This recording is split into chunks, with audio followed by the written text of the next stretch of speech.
Good morning and welcome back to another video, and today we are going to be talking about why Bartholomew Kuma joined the Warlords. And yes, it is a theory. Let's go. Right, so I was watching Tekking's video last night when I actually got back from work. Yes, it was like 1 in the morning when I got back from work. And pretty much I was watching his video about Bonnie and Kuma, the Sorbet Kingdom 908. And he was talking about how he found out about her being the Dowager, and I was like, I watched the entire thing before I went back to sleep, but a little thing triggered in my head that what happens if Tekken's right about Bonnie being actually the mother of Kuma, and that would perfectly align with the Dowager part of it. So, that being the case, I came up with a little mini theory of why Kuma actually became a warlord, and it goes quite nicely with Bonnie being the Dowager. So, okay, so hear me out. So, obviously we have Mr. Kuma, Bartholomew Kuma, and he pretty much joins the revolutionaries. So he's doing all his revolutionary stuff, and he's trying to make islands free and all that stuff. But here's the thing, him being the king of the Sorbet Kingdom, it basically gives rise to the belief that Marines would find out about Kuma as he was a commander of the revolutionaries, and thus knowing that he is the king of the Sorbet Kingdom, they can pose a threat towards his own personal kingdom. Now, obviously, Kuma is a very, very nice guy, as stated by Sabo, and he isn't really made out by the other revolutionaries that he is the tyrant Kuma.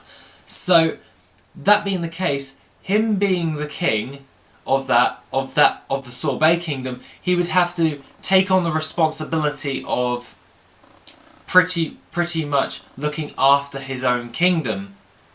So there is a great threat from the Marines just completely buster calling his entire kingdom and his people.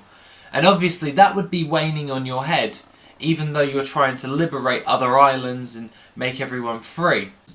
So that being the case, he would join the Warlords with the belief that he could protect his own kingdom.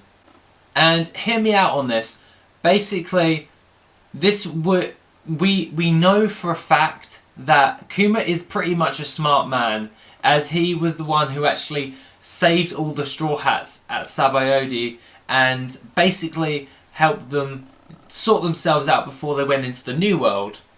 Now, Kuma being a smart man, so to speak, I reckon that he would have joined the Warlords in order to protect his own kingdom from the threat of the Marines, but also being able to infiltrate the actual world government at the same time for the revolutionaries. That being the case, he would obviously be giving up quite a bit as becoming a Shishibukai, or a warlord. With that knowledge that he has protected his kingdom, it would then give Bonnie being the Queen Mother, so to speak, and what Tekking theorised or discussed on, well, speculated on, and as the king would pretty much be away from his actual kingdom completely, pretty much, that Bonnie would, or Connie, would be the queen, would be the king's mother, and therefore a dowager. Now, obviously, Kuma got turned into the PX0, and we saw in the latest chapter that he's pretty much in a sorry state, being ridden on by Roswald, who is pretty much a bit of a douche, if you ask me. I really dislike him very, very much. But that being the case, but that's besides the point. It kind of gives rise to the belief of a nice little poetic justice with this little theory on why Kuma actually joined the Warlords to protect his own king, but also be able to help the revolutionaries at the same time. And it kind of goes to show a king's sacrifice for his people. And I kind of like that little bit of, I kind of like that kind of poetic about it. I don't know what you think, but personally, I thought about this like last night, and I was like, oh, this could actually work. This could actually entangle very, very well, because then that would give me the idea of why Bonnie is actually so like upset and going unforgivable, because Kuma could have just joined the Warlords to protect his people, but then they do that to him and just completely strip him of his humanity. So I don't know what you think there. That's the little theory that I came up with like last night, thanks to Tekking's video as inspiration. So I'm actually going to link his video down below.